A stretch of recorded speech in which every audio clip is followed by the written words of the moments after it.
ఓం శ్రీ మహాగణాధిపతయే నమః. ఓం శ్రీ గురుభ్యో నమః. ఓం నమశివాయ.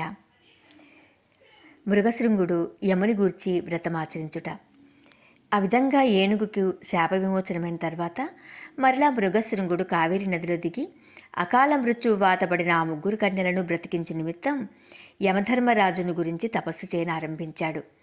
నిశ్చల మనస్సుతో తదేక దీక్షతో యముని గూర్చి ధ్యానించుచుండగా మృగశృంగుని కఠోర దీక్షకు యముడు సంతసించి ప్రత్యక్షమై, మృగశృంగ, నీ కఠోర దీక్షకు పరోపకార పరాయణతకు నేనెంతో సంతోషించాను.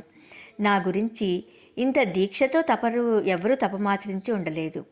నీకేమి కావాలో కోరుకొనుము, నీ అభీష్టం నెరవేర్చెదను అని యముడు పలికాడు. ఆ పలుకులు విని మృగశృంగుడు కన్నులు తెరిచి చూడగా యముడు తన ఎదుట నిలబడి ఉన్నాడు.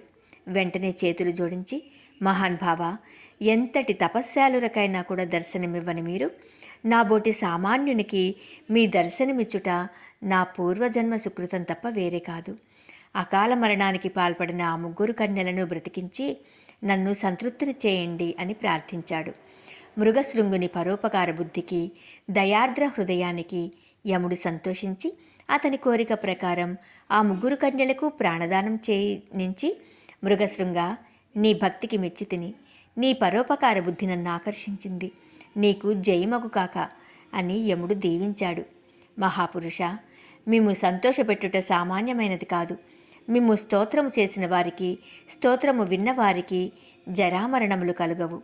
అట్టివారికి అన్ని విధాల శుభములు కలుగునట్లా అనుగ్రహింపమని ప్రార్థించగా, అలానే నీ కోరిక సఫలమవు కాక అని యమధర్మరాజు దీవించి అదృశ్యుడయ్యాడు.